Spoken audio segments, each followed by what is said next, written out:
मित्रों, मैं बहराइच की धरती से चल करके राजस्थान बीकानेर की धरती पर आया हूं। मैं बहराइच की धरती से चल करके राजस्थान की धरती पर आया हूं। और क्यों आया हूं? अपने बिटिया की शादी देखने नहीं आया हूं, अपने लड़के की शादी देखने नहीं आया हूं, गेहूं का रेट तय करने नहीं आया हूं, संपत सारों जी से कोई बिजनेस डील करने नहीं आया हूं। मैं इसलिए आया हूं क्योंकि आज दो दो कौड़ी के लोग हमारे समाज को गरियाते हैं, जिनकी कोई औकात बिसात नहीं, जो हमारी छत्र छाया में जिए, वो आज हमारी औकात और बिसात बता रहे हैं। इसलिए मैं आया हूं। मैं किसी दलित के विरोध में नहीं हूं, मैं सिर्फ और सिर्फ उस दलितवादी सोच के विरोध में हूं जो 70 साल बाद भी मर्सिडीज से चलते हैं और गरियाते हैं बाभनों ठाकुरों को। मर्सिडीज से चलते हैं और गरियाते हैं बाभनों ठाकुरों को। आज वर्तमान की जो स्थिति है यह सवर्ण समाज के लिए बहुत दयनीय है, लेकिन हमारे दलित समाज के जो लोग हैं आज वो हमारे खिलाफ खड़े हैं। उनको समझना चाहिए कि उनकी लड़ाई सवर्ण की से नहीं है, उनकी लड़ाई उनके समाज के क्रीमी लेयर दलितों से है। क्यों? क्योंकि 22.5% रिजर्वेशन में कोई सवर्ण नहीं जा सकता। 53,000 करोड़ अनुसूचित जनजाति के लिए और 85,000 करोड़ ओबीसी एससी के लिए जो बजट आया है, इस बजट का लाभ कोई बाभन ठाकुर या बनिया नहीं ले सकता। इस बजट का लाभ लेंगे रामविलास पासवान जैसे लोग, इस बजट का लाभ लेंगे उदित राज जैसे लोग, इस बजट का लाभ लेंगे मायावती जैसे लोग, इस बजट का लाभ लेंगे सावित्रीबाई फुले जैसे लोग। फिर आप कैसे कह सकते हो कि हमने आपका शोषण किया है? शेर अगर सो जाए तो कोई ये ना समझे कि शेर की शक्ति कम हो गई है। बेशक शेर कुछ देर के लिए सो रहा है, लेकिन जब भी जगेगा अपनी ताकत के साथ जगेगा।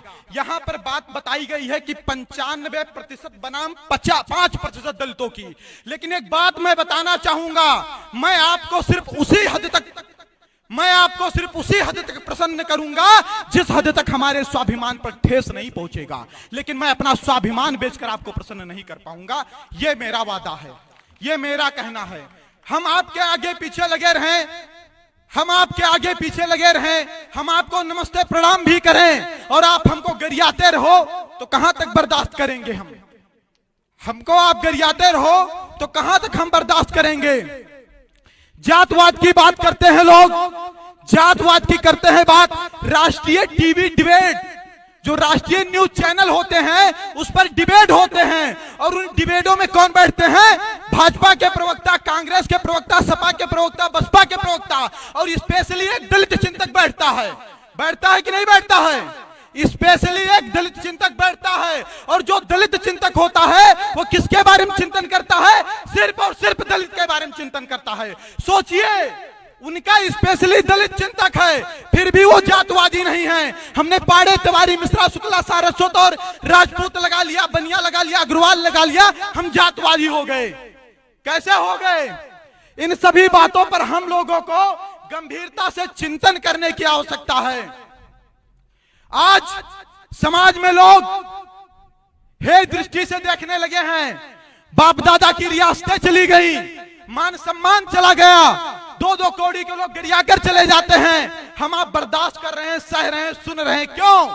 क्या मजबूरी है? यहां पर इतने लोग आए, कुछ लोग दुख भी व्यक्त कर रहे हैं, कुछ लोग प्रसन्नता भी व्यक्त कर रहे हैं, लेकिन इन बातों पर ना मैं दुख व्यक्त करता हूं ना प्रसन्नता, क्योंकि जहां से हमने इस लड़ाई को शुरू किया था वहां पर तो मात्र एक लोग हमारे साथ थे। आज भला इतने लोग हमारे साथ तो खड़े हैं, यह हमारी सबसे बड़ी उपलब्धि है। मुझे विश्वास है कि राजस्थान के सभी भाई बहन मेरी बात समझ पा रहे होंगे, और मैं चाहता हूं कि जो भी मित्र जा रहे हैं वो रुके 2-4-5 मिनट, कुछ बात सुने तब जाएं, क्योंकि हम भी बहराइच से आए हैं, उत्तर प्रदेश से 1000 किलोमीटर यात्रा करके आपके यहाँ, और इसलिए आए हैं। मैंने बताया कि मैं अपनी बिटिया की शादी के लिए नहीं आया हूं, आप लोगों के गांव, आप लोगों के जिले, आप लोगों की धरती पर आप लोगों को जगाने के लिए आया हूं। यहां मोदी जी का, राहुल जी का, अखिलेश जी का अगर सभा हो तो 35 रुपए के लंच पैकेट पर लोग चले जाते हैं। मोदी जी, राहुल जी, अखिलेश जी का अगर सभा हो तो 35 रुपए के लंच पैकेट पर लोग चले जाते हैं। रजाई के नीचे बैठकर कहते हैं सर्वेश जी तुम संघर्ष करो, हम तुम्हारे साथ हैं। भैया रजाई के अंदर से लड़ाई नहीं लड़ी जाती और ना रजाई के अंदर से लड़ाई जीती जाती है। अगर सारी लड़ाइयां रजाई के अंदर से लड़ी और जीती जाती तो मंगल पांडे को ना गोली चलानी पड़ती और भगत सिंह को ना फांसी पर चढ़ना पड़ता। मैं कहना चाहता हूं कि आप अगर मेरे संघर्ष में साथ हैं तो आप आइए, और अगर आप आएंगे तो हमें संघर्ष करने की आवश्यकता नहीं पड़ेगी। अगर यह समाज जगह ही होता, अगर यह समाज जगह ही होता तो आज ऐसी सभाओं के आयोजन करने की आवश्यकता ना पड़ती। आज हम लोग इतना संघर्ष कर रहे हैं, दिन रात दौड़ रहे हैं, 15-15 दिन 20-20 दिन हम लोग सिर्फ और सिर्फ यात्रा में रहते हैं समाज को जगाने के लिए। अभी हमारे उत्तर प्रदेश के फिरोजाबाद में कुछ छत्रियों ने अपने दरवाजे पर लिख दिया कि यह मकान बिकाऊ है। क्यों? क्योंकि वहां पर दलित आतंकवाद है। क्यों? क्योंकि उनके पर SC ST एक्ट लगवाकर उनको प्रताड़ित किया जाता है। हम वहां पर गए और उनसे हमने बताया कि देश के लिए क्षत्रिय मरा, धर्म के लिए क्षत्रिय मरा, और आज अगर क्षत्रिय अपनी दीवार पर लिखेगा कि यह मकान बिकाऊ है तो हम कहां रहेंगे? अगर आज क्षत्रिय लिखेगा कि यह मकान बिकाऊ है तो हम कहां रहेंगे? 2-2 लाख ब्राह्मणों के जनेऊ तोड़ दिए गए, तब जाकर के धर्म बचा। ये जो आज प्राउड के साथ जय भीम और जय मीम के नारे लगा रहे हैं, इनको पता होना चाहिए मोहम्मद गौरी और अकबर के गोलियां तलवारें हमारे बाप दादाओं ने सीने में झेली, तब ये पीछे जिंदा रहे, तब ये पीछे जिंदा रहे। हमारी आबादी कम है, तुम बताते हो कि तुम 15% हो, तुम ही नहीं कर पाओगे। हमारी आबादी हिजड़ों की तरह ताली बजाकर नहीं खत्म हुई है, मर्दों की तरह देश और धर्म के लिए लड़कर खत्म हुई है। 12-12 साल के राजपूत लड़के, उनकी माताएं इसे तिलक लगा देती थी और युद्ध क्षेत्र में भेज देती थी, और जो बहनें होती थी वो जौहर कर लेती थी। यहाँ जनेऊ तोड़ दिए जाते थे, तब धर्म बचा है। मंगल पांडे, भगत सिंह शादी विवाह नहीं किए और देश के लिए लड़ गए, तब ये आजाद है। जिसको आज आप अपने आप को मूल निवासी बता रहे हो ना, एक भी मूल निवासी नहीं खड़ा था देश की आजादी के लिए और धर्म की आजादी के लिए। जिनको यह लगता है कि यहां के बाभन ठाकुर इनका शोषण कर रहे हैं, वो एक बार नजर पाकिस्तान पर डाले जहां ये 23% थे और 1.9% बचे हैं। इनको पता चल जाएगा कि इनका शोषण किसने किया है। हमारे बाप दादाओं ने 565 रियासतें दी, तब इनको प्रधानमंत्री आवास के तहत जो योजना मिला, तब घर बनवाने के लिए जमीन हो पाया है। ये हमारे बाप दादाओं की देन है। हमारे बाप दादाओं की देन है कि यूनिवर्सिटी बनी है। हमारे बाप दादाओं की देन है कि प्लेटफार्म बने हैं। हमारे बाप दादाओं की देन है कि अनुसंधान केंद्र बने हैं। क्या मिला हमको? नहीं चाहिए आरक्षण की भी, ले जाओ तुम, एक नहीं 20 चंद्रशेखर रावण को दे दो, 20 सतपाल तोहर को दे दो, लेकिन अगर तुम्हारी औकात है तो हमारी रियासतें वापस कर दो। तुम्हारी औकात है तो हमारी रियासतें, हमारे धन वापस कर दो। नहीं कर पाओगे, कंगाल हो जाओगे, क्योंकि पूरा का पूरा भारत हमारी रियासतों पर टिका है। हमने अपना सब कुछ छोड़कर अखंड भारत का सपना देखा था। 7 लाख पंडित कश्मीर में काटे गए, भगाए गए, लेकिन उन्होंने आतंकवाद का रास्ता नहीं अपनाया। उन्होंने ट्रेन नहीं फूकी, उन्होंने घर नहीं जलाए, उन्होंने बस नहीं जलाए। क्यों? क्योंकि इस देश से सबसे ज्यादा प्रेम है तो हम राष्ट्रवादियों को है। हमारा DNA टेस्ट करवा लो, हमारा DNA टेस्ट करवा लो। हमसे ज्यादा कोई राष्ट्रवादी मिल जाएगा, मैं भारत छोड़कर चला जाऊंगा। सही बता रहा हूं। बाप दादा देश और धर्म के लिए लड़े, उनका लड़का आज सिस्टम से लड़ रहा है, उनका लड़का रिजर्वेशन से लड़ रहा है, उनका लड़का SC ST एक्ट से लड़ रहा है। भारत में पहले जब मृत्यु दंड दिया जाता था तो मृत्यु दंड के अपराधी से उसकी आखिरी इच्छा पूछी जाती थी। पूछी जाती थी कि नहीं पूछी जाती थी?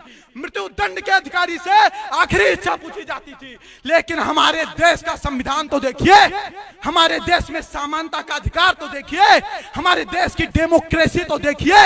यहाँ SC ST एक्ट में आखिरी इच्छा भी नहीं पूछी जाएगी कि आप सही हो कि गलत। सोचिए, हम एक मृत्यु दंड अपराधी से भी बदतर स्थिति में हैं। मुस्कुराइए मत, सोचिए, चिंतन करिए, कहां थे, कहां पहुंच गए, कहां थे, कहां पहुंच गए, और आने वाले समय में कहां पहुंचेंगे। यह स्पष्ट कह रहा हूं कि आज अगर आप नहीं जग पाए, आज नहीं जग पाए, तो ना फिर कोई संपत सारस्वत पैदा होगा आपको जगाने के लिए, ना कोई सुखदेव सिंह गोगा मेरी पैदा होगा आपको जगाने के लिए, ना कोई दिनेश रनेजा होगा आपको पैदा जगाने के लिए, और ना ऐसी सभाएं होंगी। तब आप बहुत देर कर चुके होंगे, क्योंकि तब बहुत देर हो जाएगी, तब आपके जागने का भी मतलब नहीं रहेगा। देश की रक्षा की बात करते हो, धर्म की रक्षा की बात करते हो। मैं कहता हूं कि जब तुम ही नहीं बचोगे तो देश और धर्म कैसे बचेगा? बताइए, जब आप ही नहीं बचोगे तो आपका देश और धर्म कैसे बचेगा? आप एक यादव से नाराज होते हैं तो दूध लेना बंद करते हैं, आप एक लुहार से नाराज होते हैं तो लोहे के औजार बनवाना बंद करते हैं, आप एक कुम्हार से नाराज होते हैं तो आप बर्तन बनवाना बंद करते हैं। लेकिन जब आप एक बाभन और ठाकुर से नाराज होते हैं तब आप हिंदू संस्कृति, हिंदू धर्म और हिंदू सभ्यता से अलग हो जाते हैं। क्योंकि आज भी जन्म संस्कार, मृत्यु संस्कार, विवाह संस्कार पंडित जी करवा रहे हैं और पंडित जी की रक्षा ठाकुर साहब कर रहे हैं। जागिए, जागिए, सिस्टम चेंज होगा। क्यों चेंज होगा बता रहा हूं। सिस्टम इसलिए चेंज होगा कि जब भारत में हमारे जैसे 21 और 22 साल के युवा, जब देश में राष्ट्रवाद और हिंदूवाद के नाम पर हमें ब्लैकमेल किया जाता है, तब हमारे जैसे युवा 1-1 हजार किलोमीटर की यात्रा तय करके बीकानेर इस विषय को उठाने के लिए पहुंचते हैं। तब समझिए कि सिस्टम चेंज होगा। हमसे काफी लोग जुड़े हैं सोशल मीडिया पर, आदरणीय संपत भैया भी जुड़े हुए हैं, जोशी जी, आप सभी लोग जुड़े हुए हैं। आज तक मैंने किसी नेता के साथ सेल्फी लेकर नहीं डाली। क्यों डालूं? सुप्रीम कोर्ट का फैसला आता है, प्रमोशन में रिजर्वेशन मौलिक अधिकार नहीं है, राज्य सरकार बाध्य नहीं है। राहुल गांधी कहते हैं ये तो आरक्षण खत्म कर रहे हैं, और वहीं पर चिराग पासवान बैठा है, उसका जो गठबंधन है वो एनडीए से है, राहुल गांधी यूपीए से हैं, लेकिन सिर्फ और सिर्फ आरक्षण की बात पर वो राहुल गांधी के स्वर में स्वर मिलाता है और कहता है कि हाँ, इस रिजर्वेशन को 9वीं सूची में डालो। सोचिए, उसे सीख लेने की आवश्यकता है कि वो अपने समाज के लिए, अपने पार्टी को लात मार देने को तैयार है, और हम 5 रुपया के पार्टी का सदस्यता नहीं लिए हैं और बाहर से तमाशा देख रहे हैं कि संपत जी का कार्यक्रम फ्लॉप कैसे हो।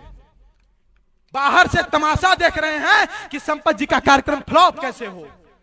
चलिए मत, अगर पड़ोसी के घर में आग लगा है ना, तो आग आपके घर तक भी पहुंचेगा, क्योंकि फूस का मकान आपके पड़ोसी का ही नहीं, आपका भी है।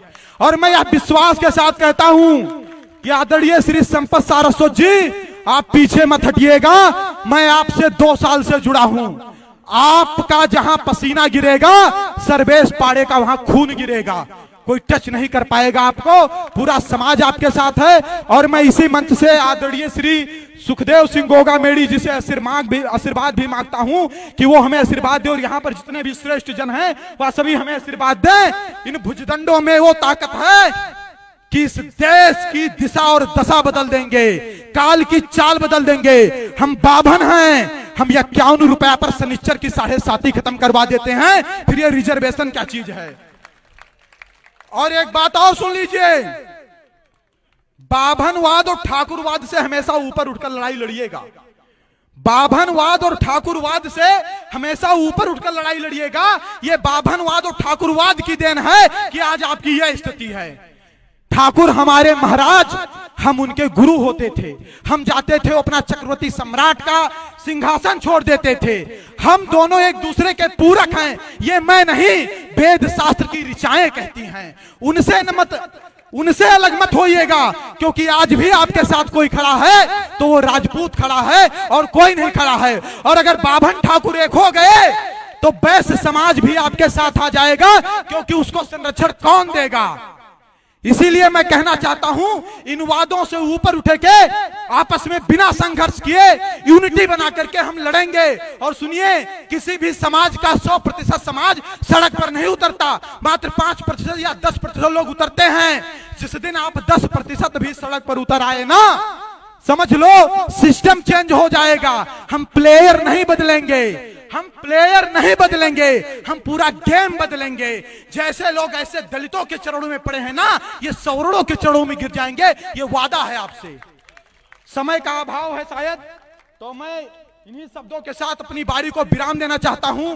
छोटा बेटा हूं आपके समाज का, मेरी बातों से अगर कहीं किसी दलित समाज के भाई को भी जो हमारी विचारधारा से तालमेल रखते हैं, मैं जिहादियों की बात नहीं करता हूं, उनसे अगर कोई कष्ट पहुंचा होगा तो आकर के माफी नहीं मांगूंगा, आकर के समझ लीजिएगा, समझा देंगे कि हम गलत नहीं थे। भारत माता की, भारत माता की जय श्री राम।